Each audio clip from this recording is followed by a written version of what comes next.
నమస్తే. శ్రీ మాత్రే నమః. ఓం నమ శివాయ.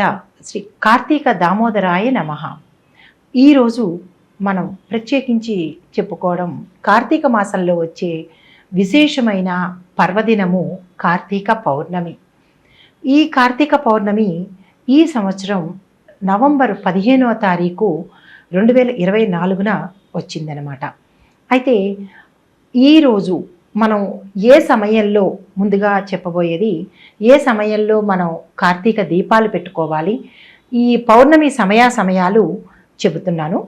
అంటే నవంబర్ 15వ తారీఖు ఉదయం 6:19 నుంచి నవంబర్ 16వ తారీఖు అంటే తదుపరి రోజు మధ్యాహ్నం 2:58 వరకు మనకి కార్తీక పౌర్ణమిగా మనం వచ్చింది.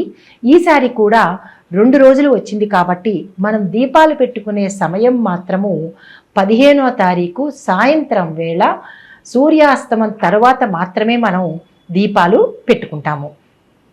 అయితే అసలు కార్తీక పౌర్ణమి అంటే ఏమిటి, దాని విశిష్టత ఏంటి, అసలు కార్తీక పౌర్ణమిని ఎలా జరుపుకోవాలి, ఆ రోజు చేయవలసిన పనులేంటి, చేయకూడని పనులేంటి అన్ని వివరంగా చూద్దాము. హిందూ మత విశ్వాసాల ప్రకారము అంటే మన సనాతన ధర్మం ప్రకారము పురాణాల ప్రకారము కార్తీక పౌర్ణమి చాలా విశిష్టతతో కూడుకున్న పౌర్ణమి అన్నమాట. అయితే మనకి ప్రతి ఏటా ప్రతి మాసంలోనూ రెండు పౌర్ణమిలు ఉంటాయి. ఏడాదికి 24 పౌర్ణమిలు వస్తాయి. కానీ అందులో విశేషమైన పర్వదినంగా చెప్పుకునేది కార్తీక పౌర్ణమి అన్నమాట. అయితే ఈ కార్తీక పౌర్ణమికి ఎందుకు ఇంత విశిష్టత ఆపాదించబడింది అంటే ఆ రోజు శ్రీ మహావిష్ణువు మత్స్యావతారంలో నీటిలో ఉంటాడు అని మన పురాణ వచనం అన్నమాట. అయితే అందుకే ఈ పర్వదినాన గంగా నదిలో లేదా ఏదైనా ప్రవహించే ఇతర నదుల్లో కనుక మనం స్నానం చేస్తారన్నమాట. ఎందువల్ల అంటే ఆ రోజు సూర్యకిరణాలు అత్యంత ప్రభావితంగాను ఆరోగ్యకరంగాను ఉంటాయి కాబట్టి ఆ యొక్క సూర్యరశ్మి యొక్క కిరణాలు ప్రతి నదుల్లోనూ ప్రతి జలాశయాల్లోనూ ఉంటుంది కాబట్టి ఆ స్నానానికి అంత విశిష్టత ఆపాదించబడింది. అయితే ఇదే పూర్ణిమని అంటే ఈ కార్తీక పౌర్ణమినే మనము త్రిపుర పౌర్ణమి అని కూడా అంటాము. త్రిపుర పౌర్ణమి అంటే ఆ త్రిపురాసురుణ్ణి శివుడు సంహరించిన రోజు ఇదే రోజు అన్నమాట.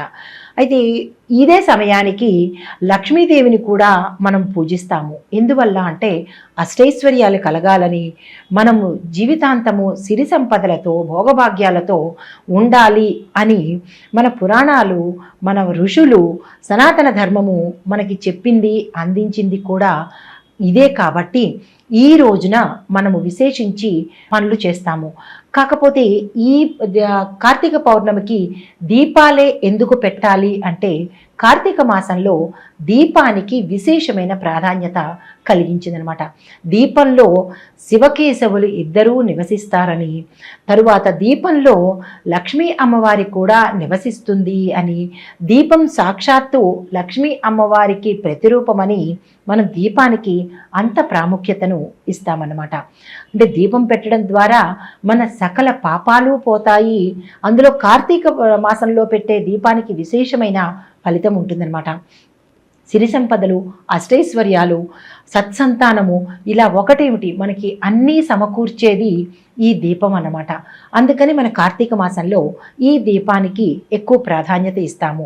కార్తీక మాసంలో దీపారాధన చేయడం వల్ల ఎన్నో శుభ ఫలితాలు వస్తాయి అని, యాగం చేసినంత అంటే అశ్వమేధ యాగం చేస్తే ఎంత ఫలితం వస్తుందో అంత ఫలితము మనకి కార్తీక మాసంలో పౌర్ణమి రోజు చేయడం వల్ల అటువంటి ఫలితాన్ని మనం పొందుతాము అని మన ఋషులు మనకి అందించారన్నమాట. ఈ ప్రకారంలో ఏడాదికి కార్తీక పౌర్ణమి యొక్క శుభముహూర్తము శుభ సమయాలు మనం ఇందాక చెప్పుకున్నట్టుగా నవంబర్ 15వ తారీఖు ఉదయం 6:19 నుంచి తదుపరి రోజు అంటే నవంబర్ 16వ తారీఖు 2:58 వరకు పౌర్ణమి ఘడియలు ఉన్నాయి కాబట్టి మనము 15వ తారీఖు సాయంత్రమే మనం కార్తీక దీపాలను వెలిగించుకోవాలి.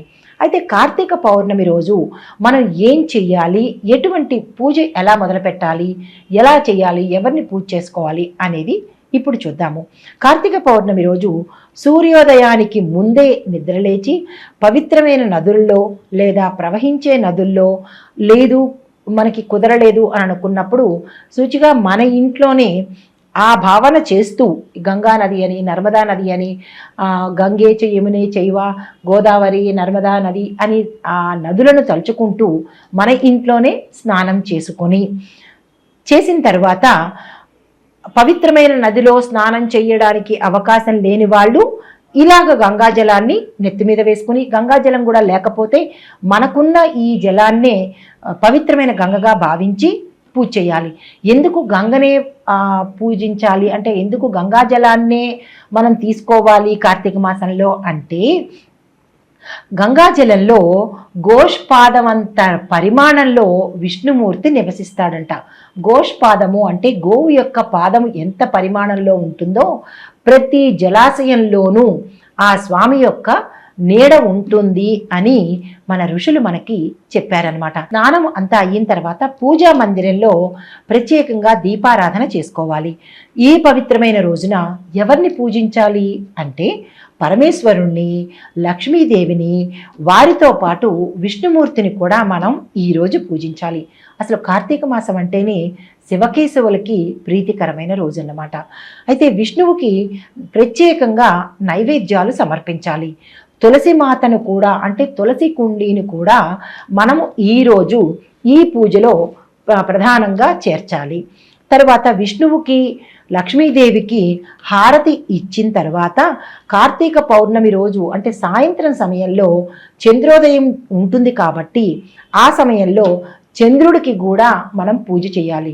చంద్రుడికి ఎలా పూజ చేయాలండి? మన ఇంట్లోకి అవ్వదు కదా అంటే, చంద్ర దర్శనం ఎక్కడైతే మీకు కనబడుతుందో అక్కడికి మనం ఈ పూజా సామాగ్రి తీసుకుని వెళ్ళి స్వామివారికి పూజ చేస్తున్నట్టుగా మనం భావించి స్వామివారికి ఓపెన్ ప్లేస్లో అంటే మీ కారిడార్లో కానీ, లేదా డాబా మీద కానీ, లేదా అంటే బాల్కనీలో కానీ, అది కూడా లేని వాళ్ళు ఆ స్వామిని ఊహించుకుని మీ పూజా మందిరంలోనే చంద్రుడికి పూజ చేసుకోవాలి. తరువాత ఈ కార్తీక పౌర్ణమి రోజు దీపాలు వెలిగించడం వల్ల విశేషమైన ఫలితం వస్తుంది అని మనం అనుకున్నాం కదా. అయితే మన ఇంట్లో ఈ ప్రక్రియతో మనం చేస్తాము. అది శివాలయాల్లో ఏం చేస్తారు అంటే జ్వాలా తోరణాన్ని వెలిగిస్తారనమాట. ఈ పవిత్రమైన రోజున ఎటువంటి దానాలు ఇవ్వాలి అని సందేహం రావచ్చు. ఈ రోజున మనము దీపదానము, పండ్లు, నల్ల నువ్వులు, జాగ్రత్తగా వినండి. ఈరోజు కార్తీక పౌర్ణమి రోజు దీపాన్ని దానం చేయాలి, పళ్ళుని దానం చేయాలి, నల్ల ఉప్పుని దానం చేయాలి, తరువాత బియ్యము. ఈ 4 వస్తువుల్ని మనం దానం చెయ్యాలి. 4 వస్తువులైనా సరే, 4 వస్తువులు కుదరకపోతే ఇందులో ఏవైనా కొన్ని మీకు అనుకూలమైనవి, మీకు తగినవి యథాశక్తి ఆ రోజు తప్పనిసరిగా దానం చెయ్యాలి. తర్వాత ఎవరికి ఇవ్వాలి ఈ దానము అంటే పేదలకు ఇవ్వాలన్నమాట. అంటే పురోహితులకి కాదు, పండితులకి కాదు, పేదలకు మాత్రం ఈరోజు తప్పనిసరిగా దానం చేయండి. తర్వాత ఆకలితో ఉన్న వాళ్ళకి కనీసం ఒక్కరికైనా అన్నదానం చేసుకోండి. స్నానము, దీపము తర్వాత చేయవలసిన పూజ దీనిని మనం చెరువులకి తీసుకుని వెళ్ళి లేదా నదుల దగ్గరికి వెళ్ళి మనం ఏం చేస్తామంటే నదుల్లో కూడా మనం పూజను చేస్తాము. ఎందుకు అంటే నదుల్లో నీటిలో శ్రీమన్నారాయణుడు ఉంటాడు అని ఆ నీటికి పూజ చేస్తాము. దీనినే హంసోదకము అని అంటారనమాట. ఈ హంసోదకం వల్ల మనకి ఏంటంటే ఇతరత్ర మనం గతంలో చేసిన పాపాలు ఏమైనా ఉంటే కనుక ఆ పాపాలన్నీ గంగా దేవి తీసుకుంటుంది అన్న ఒక పురాణ నమ్మకం ప్రకారము మనం ఈ పూజ చేస్తాము.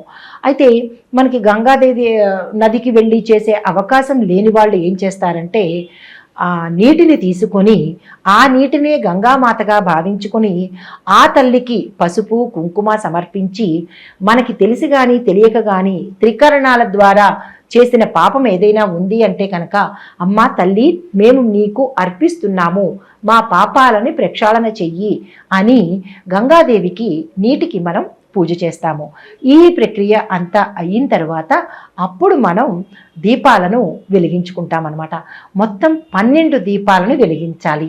12 తర్వాత మీ యథాశక్తి మీరు ఎన్ని వెలిగించుకుంటారో అన్ని వెలిగించుకోవచ్చు. కానీ 12 దీపాలు మాత్రం తప్పనిసరిగా మనం వెలిగించాలి. తర్వాత చంద్రుడికి ఎందుకు పూజ చెయ్యాలి అంటే, చంద్రుడు తమోగుణ ప్రధానుడు. ఆ తమోగుణం వల్ల మనలో ఉన్న శక్తులు నశిస్తాయి. కాబట్టి చంద్రుడిని పూజ చేయడం ద్వారా మనలో శక్తి ఇనుమడిస్తుంది, అంటే శక్తి ఎక్కువ అవుతుంది. తర్వాత మనలో ఆరోగ్యం పెరుగుతుంది. తర్వాత ప్రతి మనిషి ఆశించేది అందం. ప్రతి ఒక్కరికి కావాల్సింది అందం కదా. చంద్రుడు ఎంత అందంగా ఉంటాడో ప్రతి మనిషి అంతే అందంగా కనిపించాలి అని మనం చంద్రుడికి ప్రత్యేకంగా పూజ చేస్తాము. అందం ఎవరికి వద్దు చెప్పండి, అందరికీ అందం కావాలి కదా. అందుకనే మనం చంద్రుడికి ఈరోజు తప్పనిసరిగా పూజ చేయాలన్నమాట. తర్వాత కార్తీక మాసంలో ఈ పూజలన్నీ అయిపోయిన తర్వాత పరమాన్నాన్ని మనం స్వామికి నివేదన చేస్తాము. అంటే ఆరు బయట మీకు ఎక్కడ అవకాశం ఉంటే అక్కడ చంద్రుడి నీడ పడేటట్టుగా, చంద్రుడి కిరణాలు పడేటట్టుగా పరమాన్నం చేసుకుని ఆ స్వామికి నైవేద్యం పెట్టి రాత్రంతా వదిలేసి ఆ తెల్లవారి దాన్ని మనం ప్రసాదంగా స్వీకరించాలి. ఈరోజు తప్పనిసరిగా చంద్రుడికి క్షీర అన్నాన్ని నైవేద్యంగా పెట్టాలి. తర్వాత చేయవలసిన నియమం ఏంటంటే, పగలంతా ఉపవాసం చెయ్యాలి. పగలంతా ఉపవాసం చెయ్యాలి. తర్వాత పగటిపూట నిద్రపోకూడదు. ఇంకా ఉల్లి వెల్లుల్లి మన ఆహార నిషేధాలు తెలిసిందే కదా, అలాంటివన్నీ తినకూడదు. తినే వాళ్ళని మన ఇంటిలో అంటే ప్రవేశం చెయ్యకూడదు అనమాట. తర్వాత ఇంకొక ప్రధానమైన నియమం ఏంటంటే, ఆ రోజు మద్యం కానీ మాంసాహారం కానీ చెయ్యకూడదు. బ్రహ్మచర్యాన్ని పాటించాలి. మళ్ళా మద్యము ముట్టకూడదు, మాంసాహారాన్ని నిషేధించాలి. ఆ ఒక్కరోజు ఈ నియమాన్ని పాటించండి. బ్రహ్మచర్యం దంపతులు బ్రహ్మచర్యం పాటించి భూశయనం చేసి తదుపరి రోజు మళ్ళా యథావిధిగా పూజ చేసుకొని మనం ముందు రోజు పెట్టిన ప్రసాదం క్షీరాన్నం ఉంది కదా, ఆ క్షీరాన్నాన్ని ఇంటిల్లపాది తినాలన్నమాట. తర్వాత ఇలా చేయడం వల్ల మనకొచ్చేదేంటి అని అంటే కనుక, కార్తీక మాసంలో చేసే ఫలితంతో పాటు మనకి ఏవైనా నిత్యకృత్యంలో ఏవైనా అడ్డంకులు కానీ, ఈతి బాధలు కానీ, అప్పులు కానీ, ఇలాంటివి ఏవైనా మనని బాధించే కష్టాలు ఏమైనా ఉంటే కనుక ఆ కష్టాలన్నీ మనకి తీరిపోతాయి అని ఇది ఋషివాక్యం అనమాట. అయితే సుఖ సంతోషాలతో ప్రతి ఒక్కరికి కావాల్సింది సుఖ సంతోషమే కదండి. ఈ కష్టాలన్నీ తీరిపోతాయి అన్నమాట. కానీ యథావిధిగా మనకి ఎలాగైతే ఋషులు చెప్పారో ఆ క్రమంలో కనుక ఈ పూజ చేసుకున్నట్టయితే తప్పనిసరిగా మన ఈతి బాధలన్నీ తీరిపోయి అష్టైశ్వర్యాలు లభించడం అనేది తథ్యమండి. అయితే పురాణాల ప్రకారం కార్తికేయుడు అంటే మన స్కందుడు తారకాసుడు అనే రాక్షసుడిని కూడా ఈ రోజే సంహరించాడు. కాబట్టి దీన్ని త్రిపుర పౌర్ణమి అని కూడా మనం పిలుస్తామన్నమాట. అయితే ఈ దీపాలు వెలిగించడం వల్ల, అంటే శివాలయాల్లో నందాదీపం అంటారు, అంటే ధ్వజస్తంభానికి వేలాడ తీసి తోరణ దీపం అంటారు, నందాదీపం అంటారు కదా, ఇది శివాలయాల్లో చేస్తారు. దాన్ని అఖండ దీపం అంటారు, ఆకాశ దీపం అనే పేరుతో కూడా పిలుస్తూ ఉంటారు. అయితే మనము ఇంట్లో దీపాలు ఎలా వెలిగించుకోవాలి అనే దానికి చూస్తే కనుక, అరటి దొన్నెల్లో లేదా ఉసిరికాయ మీద లేదా అంటే అది కాదు అని అర్థం కాదు, ఇది కూడా చేస్తారనమాట. అరటి దొన్నెల్లోనూ ఉసిరికాయ మీద, అంటే ఉసిరికాయని కట్ చేసేసి దాని మీద దీపం ఆవునేతిలో ముంచిన దీపాన్ని పెడతారనమాట. యథాశక్తి మినిమం 12 పెట్టాలి. తర్వాత మీ శక్తి అనుసారము దీపాలను పెడతాము. ఈ అరటి దొన్నెల్లో పెట్టిన దీపాలను ఏం చేస్తారంటే నదుల్లో కానీ చెరువుల్లో కానీ వదులుతామన్నమాట. మన సంకల్పం చెప్పుకుని మనం ఆ లక్ష్మీదేవికి శ్రీమన్నారాయణుడికి ఏ కోరికలైతే మనం అనుకుంటామో ఇహంలో కావలసినవి, పరంలో కావలసినవి కోరుకుని సంకల్పం చెప్పుకుని ఆ దీపాలను నదిలో వదులుతామన్నమాట. అయితే నదులు లేని వాళ్ళు, అక్కడికి చేసుకోలేని వాళ్ళు ఏం చేస్తారంటే తటాకాలు, అంటే మనం ఒక కుండల్లాగా వెడల్పుగా ఉన్న ఆ పదార్థాన్ని తీసుకుని, అంటే ఆ ఐటెంని తీసుకుని దానిలో మనం అక్కడికి వదలలేకపోతున్నాం కాబట్టి ఆ వెడల్పాటి పళ్ళెం కానీ లేదా తట్ట కానీ ఏదైనా తీసుకుని దానిలో ఈ దీపాలను మన సంకల్పం చెప్పుకుని ఈ దీపాలను వదిలేస్తామన్నమాట. చెరువుల్లో ఎలా చేస్తామో ఇక్కడ కూడా మనం అదే వ్యవహారం చేస్తాము. అయితే ఇలా చేయడం వల్ల పుణ్యంతో పాటు అష్టైశ్వర్యాలు కూడా కలుగుతాయి. వివాహిత స్త్రీలకు, అంటే పుని స్త్రీలకు సౌభాగ్యం నిలుస్తుంది, అఖండ ఆయుష్ ఆరోగ్యాలు వస్తాయి, కుటుంబం వర్ధిల్లుతుంది, వృద్ధి చెందుతుంది. వివాహం కాని వాళ్ళకి కార్తీక దీపాలు వెలిగించడం వల్ల చక్కటి భర్త వస్తాడు, అబ్బాయిలకి చక్కని అమ్మాయి భార్యగా వస్తుందన్నమాట. తరువాత మనకి సకలైశ్వర్యాలు సిద్ధిస్తాయి. ఇది పురాణ వచనము. అయితే ఇది మనం ఆధ్యాత్మిక పరంగా చెప్పుకుంటాము. అయితే వైజ్ఞానిక పరంగా కనుక మాట్లాడుకున్నట్టయితే ఈ కార్తీక దీపాలను వెలిగించడం వల్ల వాటి నుంచి వచ్చే, అంటే నేతితో కదా మనం దీపాలు వెలిగిస్తాము, ఈ నేతి దీపం ఆ వాయువుల వల్ల, వాటి నుంచి వచ్చే వాసన వల్ల మనలో అంతఃశుద్ధి, అంటే లోపల ఉన్న కెమికల్స్ ఏవైనా టాక్సిక్ ఏదైనా ఉంటే కనుక ఈ గాలిని పీల్చడం వల్ల ఆ టాక్సిక్ మనకి తెలియకుండానే బయటకి వెళ్ళిపోతుంది అనమాట. ఈ పరంగా చూసినట్టయితే కాలుష్యాన్ని తగ్గించిన వాళ్ళం అవుతాము. మనలో ఉండే టాక్సిక్ కూడా ఈ ఆవు నెయ్యి, స్వచ్ఛమైన ఆవు నెయ్యిని పీల్చడం వల్ల మనలో అంతర్గతంగా ఏవైనా క్రిమికీటకాదులు ఉంటే కనుక అవి కూడా నశించి సంపూర్ణమైన ఆరోగ్యం చేకూరుతుంది అనేది వైజ్ఞానిక పరంగా. ఆధ్యాత్మిక పరంగా పుణ్యాలు అష్టైశ్వర్యాలు కలుగుతాయన్నమాట. ఈ రోజు నుంచి ఈ స్త్రీలు ఈ కార్తీక నియమాలను పాటించి కార్తీక దామోదరుడి యొక్క అనుగ్రహానికి పాత్రులు అవ్వాలని ఆశిస్తూ మీ కోరికలన్నీ తీరాలని, అఖండ అష్టైశ్వర్యాలతో సౌభాగ్యంగా వర్ధిల్లాలని ఆశిస్తూ నమస్తే అండి.